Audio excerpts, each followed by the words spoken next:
Welcome, everyone, to the Beacon of Light podcast this evening. I'm here with my invited guest. Her name is Kena Sosa. So we are so happy to have her here tonight. And before we get started with her, let's jump into this. I'm April Tribe Juke. Welcome to the Beacon of Light podcast. I believe we are all made with light, and light is hope. This podcast brings authors who write stories of hope to all of you. Your journey to be inspired and amplified by these stories starts now. And we're back. So welcome, everybody. When you are here popping up live, make sure that you let us know who you are, where you're watching this from, because as we know, we love to share this beacon of light throughout all of the world. And tonight we're really excited because Miss Kena Sosa has written some historical fiction, and I love to discover truths through historical fiction and really fall into the story. Kind of feel like maybe this is an old reference, but I feel like Harry Potter with Dumbledore when we dive into the pensive, right? We get to see all of these things happening through another character's life, and so it's really exciting for me. So Miss Kena, share with us a little bit about yourself, and we will start asking the questions. Hi, well, I'm Kena Sosa. Thank you so much for the introduction, April. I am, as April mentioned, an author of 3 children's books. I am also now a filmmaker. And in addition to that, I am a percussionist endorsed by Creative Percussion. So I wear lots of hats because, well, it's really fun to express yourself. And so I try to use music and use literature and use film as a means of sharing my voice and my message and helping to influence others to do the same. Awesome. Incredible. I think it's really fun to see all of those marry together because they really support each other very, very well. Without a good story, you don't have a good movie. Without good music, you don't feel the emotional impact of that movie, right? And so on and so forth. So this is a great opportunity for anyone here who is watching to ask questions of Miss Kena. And tonight we're going to discuss, like I said, some historical fiction that she has written. And you can see it sliding down there on the ticker underneath. Kindertransport, a child's journey. Okay, so like I like to ask many of the authors, why were you inspired to write this book? This book actually was inspired by my curiosity. I had seen a documentary on Netflix and was astounded that I had never heard about the Kindertransport. So I started digging and digging, and I just had to know more. I had to know more about the children, about the heroic people that reached out to help them. And so I applied and got a research grant at the University of Connecticut at the Dodd Research Center, where I was able to learn more about the stories and interview 3 Kindertransportees. We recorded their interviews, so you can go and listen to those through the university and hear firsthand from their voices, their experiences. And after hearing them firsthand, I knew this was a story that needed to be told. Amazing. What a great opportunity where research has actually turned into this full book. And I love the fact that you recorded their words, because listening as time presses forward, they're all not going to be here for much longer. And yet we have them captured with words and with the voice. And it really marries things together to know a real living, breathing person experienced this. And so your book, it is historical fiction. So it looks like you're taking the information, the experiences, and adding it into a book format so all of us can enjoy the story. So tell us about your main character. Well, I do have it right here, actually. The Kindertransport. This is Helen on the front cover. She is a young lady who is fictional, of course, but based off of my 3 interviewees. I took bits and pieces of each of their experience and created a young lady that I felt like we could identify with and we could sympathize with and we could accompany on her journey. Helen, as all of the Kindertransportees were, was made to leave her family and board the Kindertransport train to safety to a foster family in England. So this is the story of her journey. Of course, if there's a sequel, we can talk about her new life in England. But it's more than anything, I like to say it's a story of hope. Because of course it's mired in tragedy, but Helen gets through it because she has hope. Amazing. She does have this hope. And so with this, we were just really talking about the journey, the experiences. So where is she journeying from? Which country does she start out in? Helen starts out in Berlin. She, of course, leaves her family. She boards the train, which goes through the Netherlands. And then from there, all of the children boarded ships that took them over to the UK to find their foster families. So it's quite a long, arduous journey. Most of them took 2 to 3, sometimes more days in order to get to their new safe home.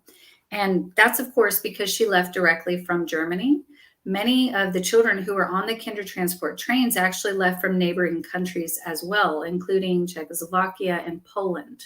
So depending on where the children were coming from, their journey could take almost a week. And keep in mind, it's Kindertransport because only children were allowed to leave on these trains. So entire trains full of children being brave, leaving their families for the first time to find a new beginning.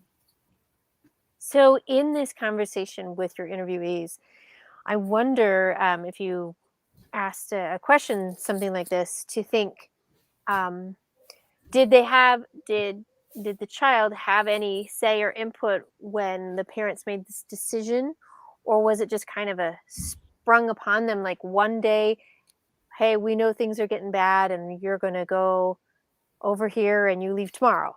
Like for one of your characters or interviews, like was it varied or was it like share the experience? Most of them were leaving abruptly because to put it into context, this was a legal program. So the children were leaving legally with visas, but it was a very volatile time. So before the war was officially begun, they could legally get these visas, but they didn't know how much longer they had to see how many more children they could save. So it was all very, very quick moving. And I imagine very few of the children had any say at all. It was a family decision, which ultimately led to save almost 700 children's lives, a lot of times at the sacrifice of their families. Wow. Amazing. So did any of the interviewees, I know this is kind of post everything, but did any of their families survive the war?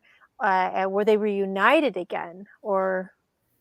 That's an excellent question because obviously there were a lot of children who did not have a family to return to. But the 3 interviewees that I spoke with were very fortunate in that at least a few relatives were able to find them afterwards. And in the case of the one who I got to meet in person, Miss Eva Greenwood, most of her family was still intact and was safe once the war was over, and she was able to be happily reunited with them.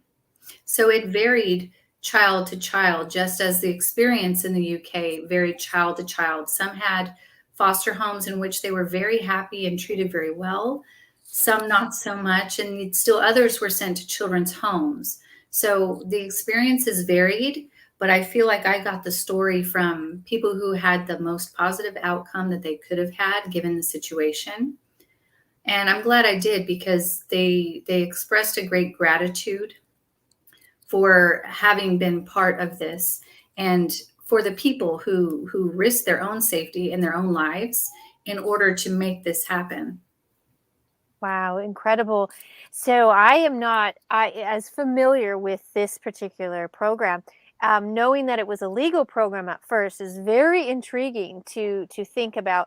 So my question pops up is that since it is a legal program, any child from any country could participate, or was it only limited to a few countries? Do you know anything about that? I'm not sure if there were actual limitations. The process, there was one man who's most notorious for this program. His name is Nicholas Winton. So he was one of the head organizers, but there were many other people who played a part. So they would gather the information from the families and then on their behalf apply for the visas. So at that point, it really was up to the German government and the party that was growing in power to grant or deny those visas. So I believe, it's a good research point for me. I believe they would have to be from Germany or neighboring countries in order to make that journey possible. That's very, very interesting to see that the foresight of knowing that war is coming and that children are the hope of the future. So let's save our future by allowing the children to be in a safer place. And I find it very, very interesting that the place that was chosen was the UK, right? So it does have a little space between our mainland of Europe, but still, they themselves went through quite a lot of bombing and challenges. And so I propose another question or ask another question. Did any have, as part of this program, did they all just go to the UK? Were any also transferred during this particular time to the United States? I assume some probably left after, but Right. was it part of the program to also go a little bit further, or was it just the UK? Due to time constraints, because they had no idea when things were going to go from bad to worse. So they were trying to just get children to safely as quickly as possible, which meant the nearest place where the government was allowing and welcoming them in with open arms and ensuring their safety. So at that point, the United States would be a little far. Now, many of the Kindertransport-As that did not return to Germany did in fact go to the United States afterwards. So I live in Dallas, and I know we have a small community of a few Kindertransport-As here. There were several in Boston, which is where I was interviewing the Kindertransport-As. So there were many who decided at that point, not only did they get a new chance with the Kindertransport, but they wanted a new life altogether and chose to come to the United States on their own. Wow, very talk about bravery. Very, very interesting. In my family's history, we don't share this similar story about war. However, there are many times where parents, due to different religious persecutions and what have you, they would place their children on a boat and head off to America. They're 5, 6, 7 years old and kind of like, we'll be there in a few months, thinking as a 5-year-old showing up on the docks in 1856, what am I going to do? Right. And it is really just amazing to see the faith that, a connection of a connection would happen and so on and so forth. It's just, I think that the bravery that it takes for a family, and we'll say for parents, and especially that mama's heart, to say, I know there's something better. And I know there's something terrible happening here. And I'm going to place these hopes and your future and the idea that you can have more than what's going to be happening here and be saved from the scars that do come along with war. And like you said, to know the things that were coming, but not fully all that would transpire, is very, very inspiring to see that hope can still continue. It's really a beautiful thing. So Kena, as you were sitting down and interviewing, was there any part that just made you laugh? Did they share a story that it was just so amazing, I'll say funny, or just maybe surprising that was humorous? What was interesting to me is, we as adults, we take our hindsight and our own perspective and we place it on children, but children living that experience, they only know what's normal to them. So one of the funny things that was brought up was when they arrived at the Netherlands, they were served bread, and the bread smelled different than the bread that they normally had at home. And so they were having a hard time deciding if this was okay or not to eat, just because it was a different kind of bread. And I thought that was really funny because an adult in that situation wouldn't care. They would just eat the bread. But, a child is thinking about what they're seeing all around them, what they're hearing, what they're smelling, what's familiar and what's unfamiliar. And they're looking at it from a very fresh, innocent perspective. And so, of all things to worry about at that moment, they were worried about the bread. Is this good bread or not? Which sounds like my kids. Right. Because yeah, the comforts of home, and if you've never really done much traveling other than grandma's house, or relatives and closeness like that, maybe a few friends for a birthday party, the different traditions, the way the bread is made or the local bakery, right? It is going to be different, and it is going to be a little surprising.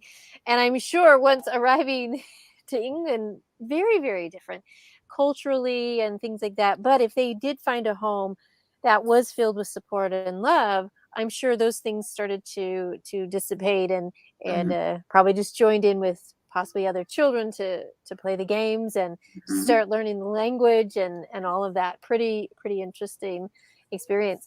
So you said her name was Eva or Ava? Oh, Eva was one of the women that The I interviews, interviewed. right? The So, character's name is Helen. right. Mhm. So Helen, as she is along this transport in 1 or 2 days, how long is her journey within your story? To be honest, I didn't put a timeline on her journey, because I thought it might distract from what she was experiencing. I don't think that children are great timekeepers, at least not in my experience. so so I wanted the story more to flow with how she was feeling and what she was seeing, what was happening on that journey, rather than the time. That's a really good point, because you're right.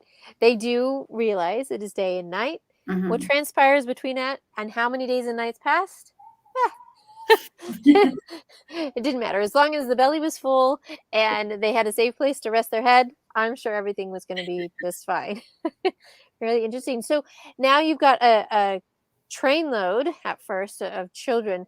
Were there assigned care support within each car, so to speak, or was it just, all right, engineer, we're going? Like was There there people there to support? Yeah, that's a great question, because since I mentioned that the passengers were all children, they did have a few scattered adults to just supervise, generally speaking, to make sure there were no major incidents.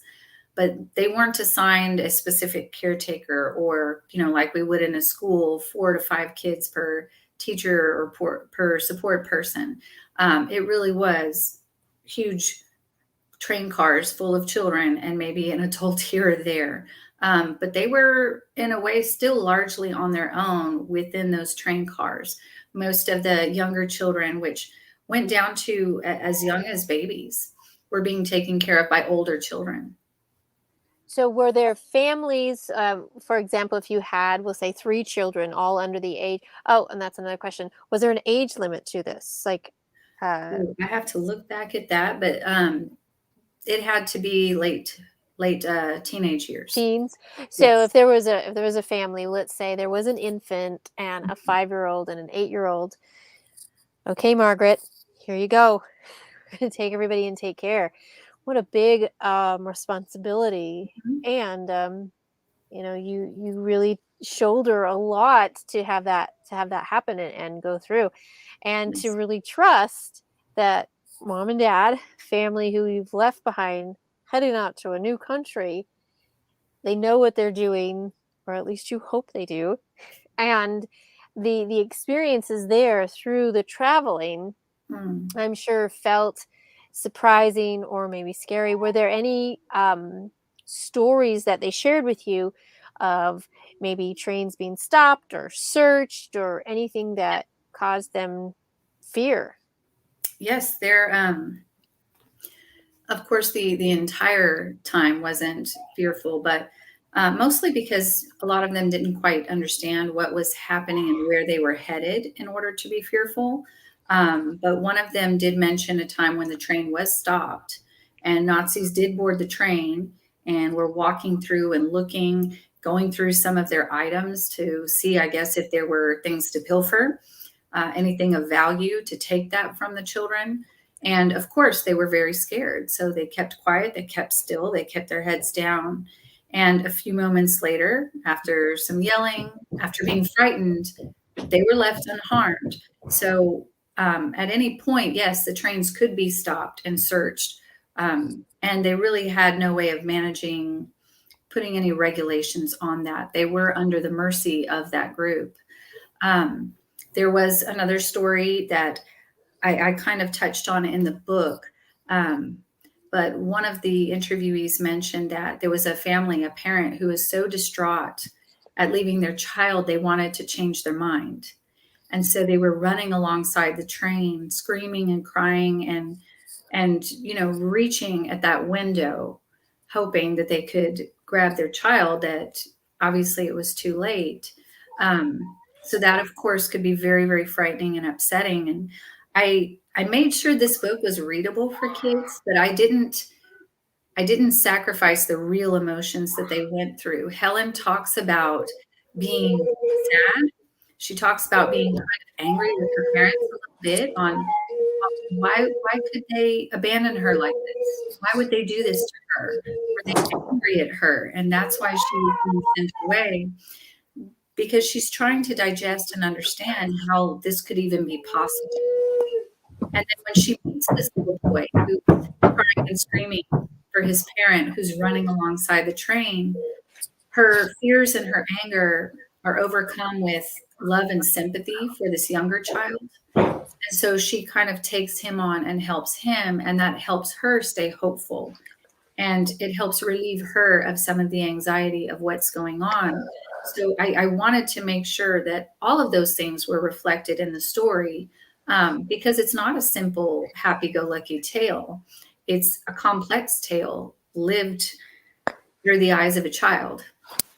Wow, I think that's really, really insightful, because the anger, the fear, the worry, how could my parents do this to me, immediately starts to leave as soon as you focus on someone else, right? Mhm. So the service of someone else helped her then to replace that fear, worry, and concern, and truly help and love and support someone else.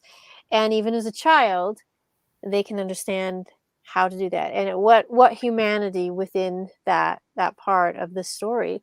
So that is wonderful to have placed that within that and your character.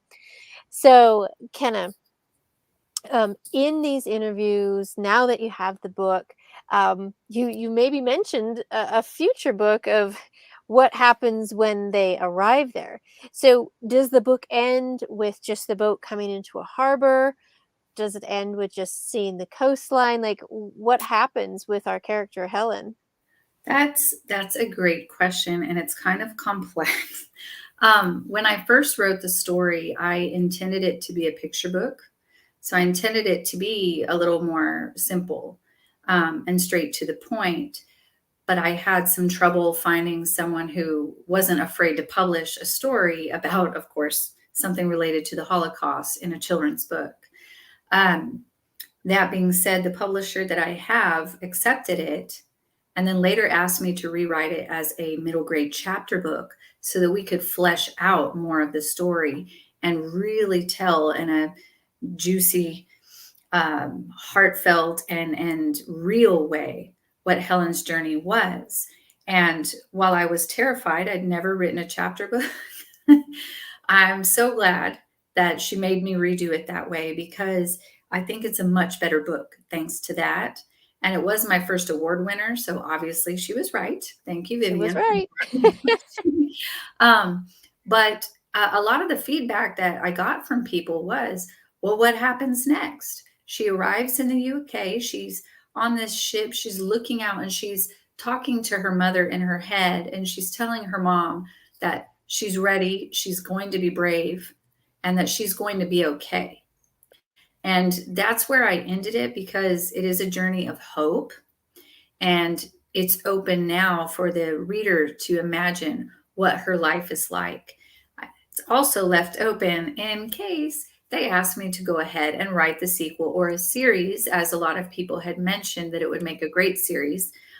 So that's really up to my publisher at this point, but I would be very happy to do it, because it's a very it's a story that really embraces you and captures as you mentioned, the humanity of these journeys. A lot of people wondered why I would write about a terrible thing happening to a child. But I think there's a lot children can identify with because they've all left their parent for the first time at daycare or at school and been unsure if the parent was coming back. Even in a much safer environment, you see a lot of children breaking down and being just terrified, being left somewhere for the first time. And also throughout the world, we have many, many groups of people and children who, as you mentioned, are being forced to leave their homes, who have become refugees, who are leaving due to climate devastating events. So we have children who be grateful if your child has never experienced this, but we have many children throughout the world who can empathize with that desperation and that fear and have to learn how to find hope and find strength to get themselves through it before they're ready for such challenges.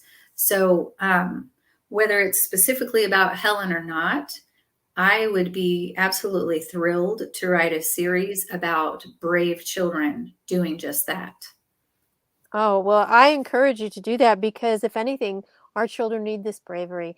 We do have such interesting times that are happening. And as a school teacher, knowing that at any time someone can make a decision that really impacts their learning and their ability to connect again, it is challenging to keep that hope alive and to show up every day and to know that we had one more day in and to gather all that we can to learn.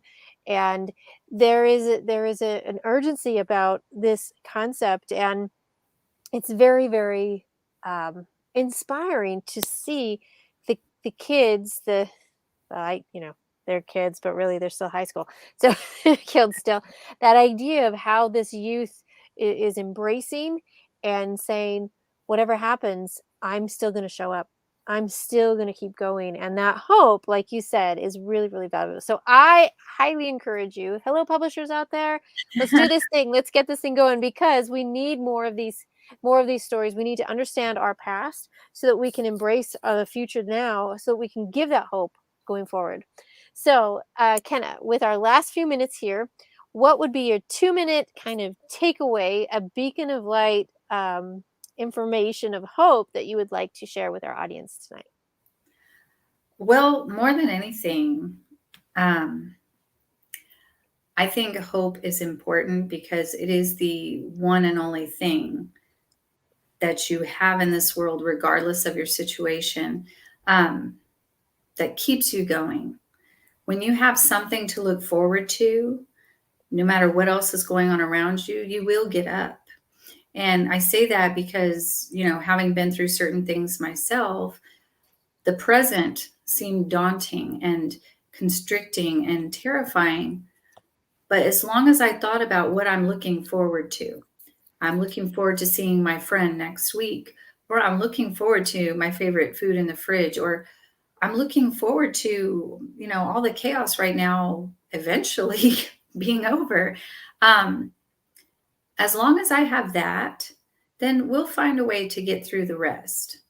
That hope is what keeps us going, literally, more than strength alone, more than faith alone, more than knowledge alone, more than experience alone. You have to have something ahead of you to get yourself up and keep walking. And regardless of what situation you're in, I just encourage you to find the hope, the thing you can look forward to, even if it's this big. Because as long as you have that, you'll head in that direction. As you know, these last 2 years have been very hard. Everybody's life has changed dramatically, and it has been hard many, many times to know, do I just give up? Do I just be a lump? Like what has happened to everything?